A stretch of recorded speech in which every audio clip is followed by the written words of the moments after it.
మధ్యాహార పానీయం.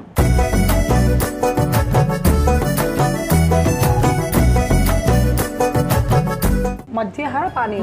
మజ్జ అంటే హైపర్ ఏమంటారు, అధికమైనటువంటి కొవ్వు పదార్థాన్ని అంటారు అనమాట. Okay okay okay.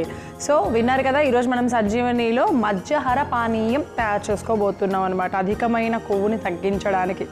ఇప్పుడు వినిపించినాయి కదా అందరికీ, నాకు తెలుసు వెంటనే వినేస్తారు ఏంటింతకి అది అని చెప్పి. మరి దానికి కావాల్సిన పదార్థాలు అయితే తెలుసుకుందాం. మధ్యాహార పానీయం తయారు చేసుకోవడానికి కావాల్సిన పదార్థాలు ముల్లంగి రసం, నిమ్మరసం. ఓకే, కావాల్సిన పదార్థాలు తెలుసుకున్నాం కదా, ఇప్పుడు ఎలా తయారు చేయాలి ఏంటో కూడా చూసేద్దాం. అలాగే వాటిలో ఉన్న ఔషధ గుణాలు ఏంటో కూడా చూద్దాం. సో మ్యామ్, సో మనం ఇప్పుడు ఏం చేస్తున్నామంటే, ముల్లంగి అంటే అందరికీ తెలుసు కదా, రాడిష్ అంటారు. అవును. సో దీనిని ఆయుర్వేదంలో మూలి అంటారు అనమాట.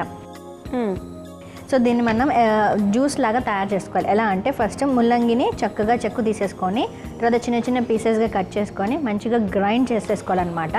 గ్రైండ్ చేసుకొని ఆ తర్వాత మిశ్రమాన్ని అంతా కూడా మనం చక్కగా ఫిల్టర్ చేసుకోవాలి. ఫిల్టర్ చేశాక వచ్చినటువంటి జ్యూస్ ఇలా ఉంటుందన్నమాట. ఓకే. సో దానిలో ఉన్నటువంటి పిప్పంతా పక్కన పెట్టేసేసి ఆ ఓన్లీ జ్యూస్ మాత్రమే మనం ఇప్పుడు తీసుకుంటున్నాం అనమాట. ఓకే. సో ముల్లంగిలో కొంచెం ముక్కలు చేసి కొద్దిగా గ్రైండ్ చేసుకొని, దాని తర్వాత కొద్దిగా నీళ్లు కూడా పోసుకొని బాగా పేస్ట్ లా చేసుకొని ఒక కాటన్ క్లాత్లో వేసి పిండేయాలి. ఓకే. సో అలా తయారు చేస్తే వచ్చింది. మామూలుగా జల్లెల్లో మనకి ఫిల్టర్లో కూడా వేయచ్చు, కానీ బట్ కాటన్ క్లాత్లో వేసి గట్టిగా పిండితే, వైట్ క్లాత్లో వేసి పిండితే ఏంటంటే మంచిగా దాంట్లో ఉన్న రసం మొత్తం కూడా వచ్చేస్తుంది. కాబట్టి అట్లా చేస్తే ఇంకా బాగుంటుంది, వాటిలో ఉండే గుణాలన్నీ కూడా మనకి లభిస్తాయి. సో అలా తయారు చేస్తాము. నెక్స్ట్ ఏంటి? సో దీనిలో ఏం చేస్తామంటే, మనం ఒక టీ స్పూన్ నిమ్మరసం కూడా తీసుకున్నాం కదా, సో ఒక టీ స్పూన్ నిమ్మరసాన్ని దీనిలో కలిపేసేస్తాం. ఓకే. సో ఒక స్పూన్ నిమ్మరసం కొవ్వుని కరిగించడానికి. సో దీనిలో కలిపేద్దాం. సో ఇలా కలిపేసేసి ఇంత పరిమాణంలో మనం రోజు తాగినట్లయితే మనకి అధికమైనటువంటి కొవ్వు తగ్గుతుంది, అలానే మోషన్ కూడా ఫ్రీగా అవుతుంది అనమాట.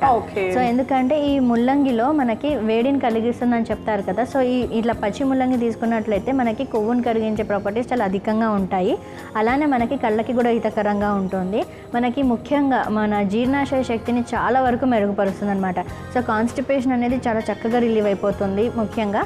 అంటే ఫైబర్ అధికంగా ఉండడం వల్ల ఎవరైతే కొంచెం ఏజ్డ్ పర్సన్స్ ఉన్నారో, లేకపోతే ఎవరికైతే బాగా క్రానిక్ కాన్స్టిపేషన్ ఉంటుందో వారందరికీ కూడా ఇది చాలా ఉపయుక్తంగా ఉంటుంది అనమాట. ఓకే. సో మామూలుగా ముల్లంగి అనేది ఏ విధంగా ఉపయోగపడుతుందో, చాలా తక్కువ తింటారు. ఏంటంటే ముల్లంగి కట్ చేస్తే మనకి ఆ వాసన అనేది చాలా ఘాటుగా ఉంటుంది కదా, ఆ వాసననే చాలా మంది ఇష్టపడరు. కానీ ఇక్కడ మనకు కావాల్సింది ఇష్టపడటమా ఇష్టపడకపోవడమా అనే దానికన్నా కూడా మనం ఆరోగ్యంగా ఉన్నామా లేదా, అలా ఉంటేనే కదా మనం ఏదైనా చేయగలం, అది ఇంపార్టెంట్.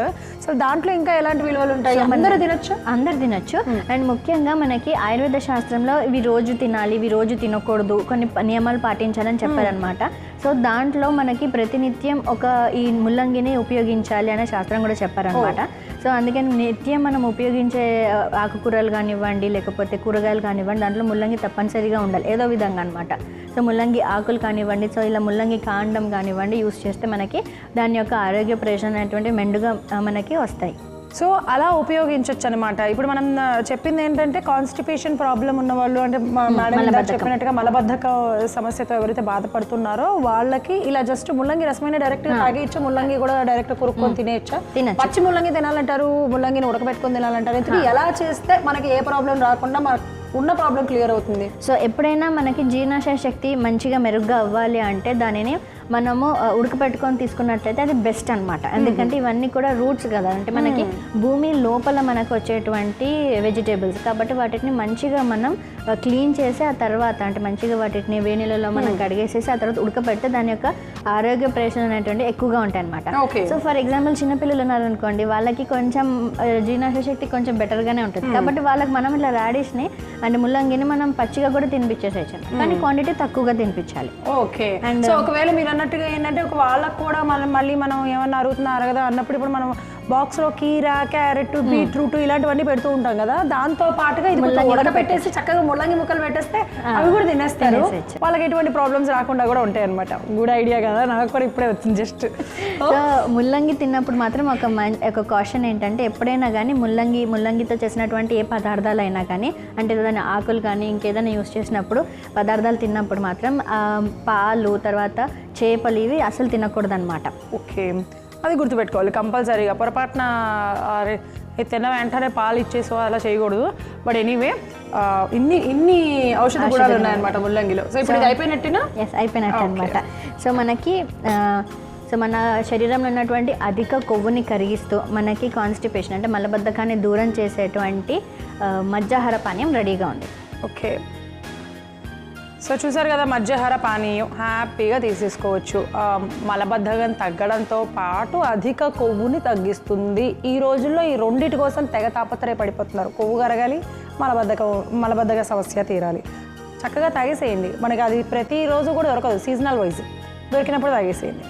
సో మరి దీనికి కావాల్సిన పదార్థాలు తయారు చేసే విధానం మరొకసారి మీకోసం. మధ్యాహార పానీయం తయారు చేసుకోవడానికి కావాల్సిన పదార్థాలు: ముల్లంగి రసం, నిమ్మరసం. మధ్యాహార పానీయం తయారు చేసుకునే విధానం: ముందుగా 1 గ్లాస్ ముల్లంగి రసంలో 1 చెంచా నిమ్మరసం కలుపుకుంటే శరీరంలో ఉండే అధిక కొవ్వును తగ్గించి మలబద్ధకాన్ని తగ్గించడానికి ఎంతో ఉపయోగకరమైన మధ్యాహార పానీయం రెడీ.